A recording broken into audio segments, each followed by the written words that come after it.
한덕수 권한대행이 미국의 파이낸셜 타임즈와의 인터뷰에서 대한민국을 심각한 경제 위기로 빠뜨릴 발언을 하였습니다. 트럼프의 25% 상호 관세 정책에 대해 협상이 시작도 하기 전에 무조건 받아들이겠다 라고 하였고, 미국의 바이든 대통령과 이미 협상이 끝난 한국 방위비에 대해서도 다시 논의할 용의가 있는 등 안 그래도 윤석열 때문에 어려워진 민생경제에 미친 짓을 하고 있다는데요. 화면 보시죠. 구독 눌러주시면 영상 제작에 큰 힘이 되겠습니다. 네, 한덕수 대행의 지금 그 파이낸셜 타임즈 인터뷰와 관련해서 많은 분들이 말씀을 하셨습니다만 매우 심각하다고 생각합니다.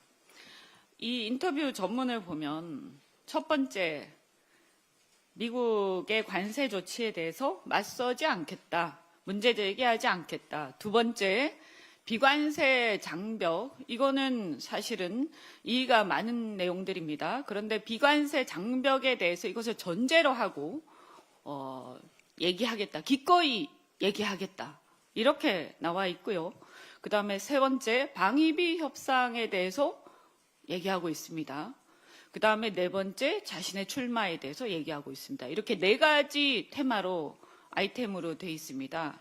저는 한덕수 대행이 정신이 나간 게 아니면 어떻게 해서 지금 권한대행의 자리에서 어쨌거나 지금 대통령 대신해서 그 자리에 앉아 있는 자가 장관 2명이 협상을 위해서 지금 출국을 앞두고 있는 이 시점에서 이런 얘기를 할 수가 있습니까? 저는 매우 심각하다. 자세하게 좀 말씀드리겠습니다. 맨 앞에 보면 South Korea will now fight back against US tariffs 이렇게 얘기합니다.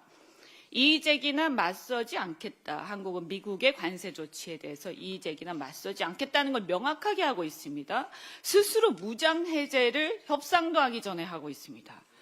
이 기사는요, 미국 백악관 USTR 상무부, 재무부에서 인지를 할 겁니다. 파이낸셜 타임즈는 매우 유수의 그 경제지입니다. 그런데 협상 시작도 전에 미국 측에 한국의 최고 책임자는 이미 양보할 준비가 되어 있다는 공개적 메시지를 주는 겁니다.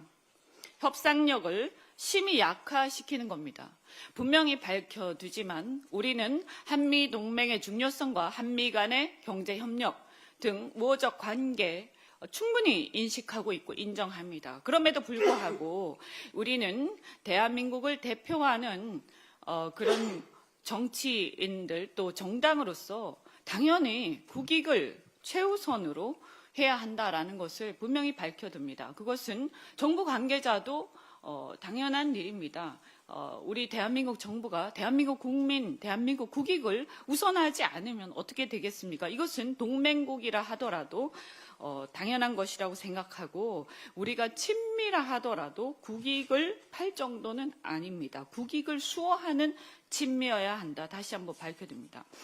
그래서 또 뭐라고 하느냐? 한국전쟁, 원조, 기술 이전, 투자 안전보장 등을 미국이 지원해줬다. 그리고 오늘날 한국의 산업, 경제, 문화, 부축적 등이 미국으로 인해 가능했다. 이런 걸 강조합니다. 그래서 한국은 미국 측의 조치를 한국이 맞설 대상으로 보기보다 윈윈 솔루션을 찾을 것이다. 또 이렇게 양보하겠다고 미리 얘기합니다. 지금 이게 협상 국면에서 이렇게 얘기하는 거기 때문에 매우 심각한 겁니다. 그래서 트럼프 대통령은 뭐라고 그동안 주장해왔냐? 그동안 미국이 베푼 모든 것에도 불구하고 한국이 불공정하게 자신의 몫을 다하지 않았다고 트럼프 대통령이 계속 주장을 해왔습니다. 그런데 한덕수 권한대행은 그 얘기를 그대로 반복하고 있습니다. 즉 트럼프의 주장을 정당화해주고 있는 것입니다. 대행은 상호 무관세인 한미 FTA도 불구하고 25% 상호 관세를 부과한 미국 측의 조치가 문제가 있다라는 이의 제기는 전혀 하지 않았습니다. 우리가 아무리 우호적인 얘기를 한다 하더라도 문제가 있는 부분들은 분명히 지적을 해야 합니다. 그런데 이 지적은 전혀 하지 않고 있습니다. 그리고 또 뭐라고 했느냐. 여기에 보면요, 하도 기가 차니까요. FTA 기자가 뭐라고 하느냐. 한국 관리들이 FTA에도 불구하고 25% 상호 관세 부과에 당황했다 이렇게 얘기를 하죠. 뭐라고 나오냐? dismayed라고 얘기합니다. 하원 관리들이 당황했다. 오죽하면 FTA 기자가 이렇게 표현을 했겠습니까? 그러면서 자동차 반도체 제약 등 품목별 관세 우려한다라는 설명을 기자가 씁니다. 기자가 이걸 들으면서 얼마나 기가 찼겠습니까? 또 그 다음에 두 번째 비관세 장벽에 대해서 얘기합니다. 여기서 너무나 심각한 얘기가 나옵니다. 한덕수 대행이 뭐라고 얘기를 하냐면 비관세 장벽에 대해서 얘기를 하면서 자신이 이 문제에 대해서 비관세 장벽에 대해서 충분히 양보할 어쩌면 여기에 대해서 이 많은 이런 문제들로 비관세 장벽의 문제들 그리고 그것으로 인한 어떤 그 협상의 결과로 인해서 아마도 어떤 산업들에서는 그 문제로 인해서 고통을 받을 수도 있다. 이거 한국 얘기하는 겁니다. 한국의 산업들 얘기하는 거예요. 그럼 뭐예요? 비관세 장벽을 우리는 인정을 하지 않고 있어요. 그리고 비관세 장벽은 미국도 이렇게 따지면 보호정책, 보호주의, 그리고 산업정책, 미국은 없습니까? 지금 바이든 정부 때 IRA법이라 이런 게 다 사실은 보호정책이고 산업정책이에요.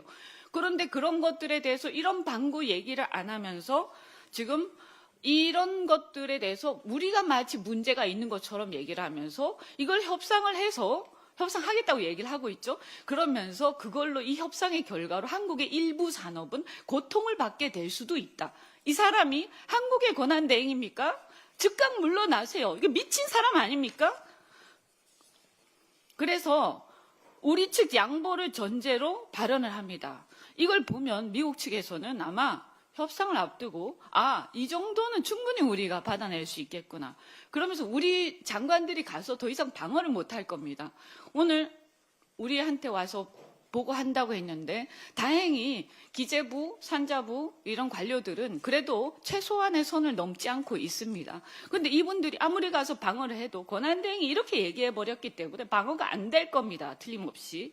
저는 매우 심각하다고 생각합니다. 또 방위비에 대해서 말씀드리겠습니다. 방위비에 대해서 뭐라고 하느냐. 여기서 he stressed라고 나오는 그 문장입니다. 거기 보면 뒤에 이제 he stressed there was not yet any clear framework 하고 나서 쭉 지나가서 to reopen a cost-sharing deal concluded with the Biden administration last year concerning 하고 U.S. troops 하고 쭉쭉쭉 나오는데요. 이 얘기가 무슨 얘기냐 하면 방위비 협상에 의해서 바이든 정부 때 이미 결론이 난 그 부분에 대해서 그 분담에 대해서 다시 할 용의가 있다. 이 얘기를 이거 미쳤습니까? 저는 방위비 협상은요.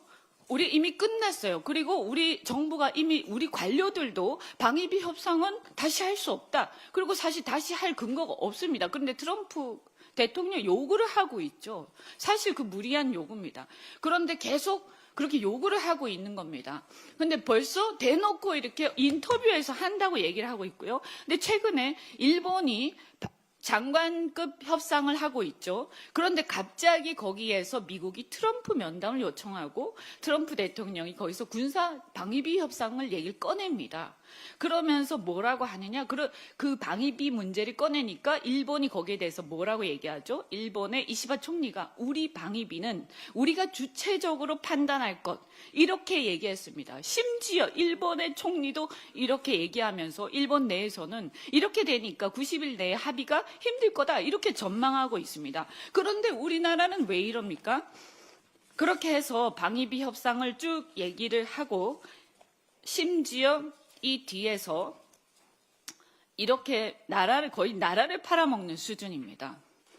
그리고 나서 자신의 FTA 지국장이 뭐라고 하느냐. 대행이 과연 새 정부를 구속할 수 있는 한미 협상을 지금 할 권한이 있느냐 하는 야당의 우려가 있다. 이러니까 대행이 불쾌한 반응을 보였다. bristled. 불쾌한 반응을 보였다. 지금 자기가 뭔데 불쾌한 반응, 당연한 얘기를 가지고 불쾌한 반응을 보입니다. 그리고 본인이 한 협상 결과가 민주적 정당성을 결여했다는 것에 대해서 강하게 반박했고, 여기 아까 한준호 최고위원도 지적하셨는데 there is no distinction between what acting presidents or elected presidents can do. 그러니까 지금 선출된 대통령하고 자기가 아무 차이가 없다. 아주 오만하기 이럴 데가 없고 헌법을 완전히 무시하고 있습니다. 이 사람의 머릿속에 든 생각이 나타나 있는데요. 그리고 나서 자기가 출마하는 얘기가 나옵니다. 아주 제정신이 아닙니다. 즉각 물러나세요.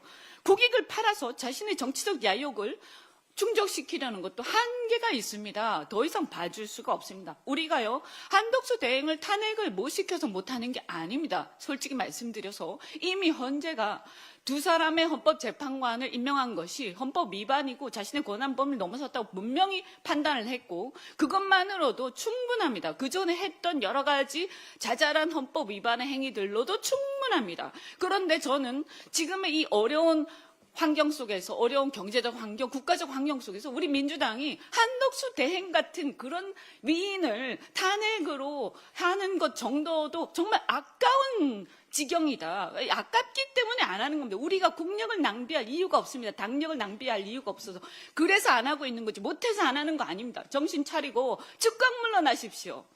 이상입니다. 다음으로 송순호 최고위원.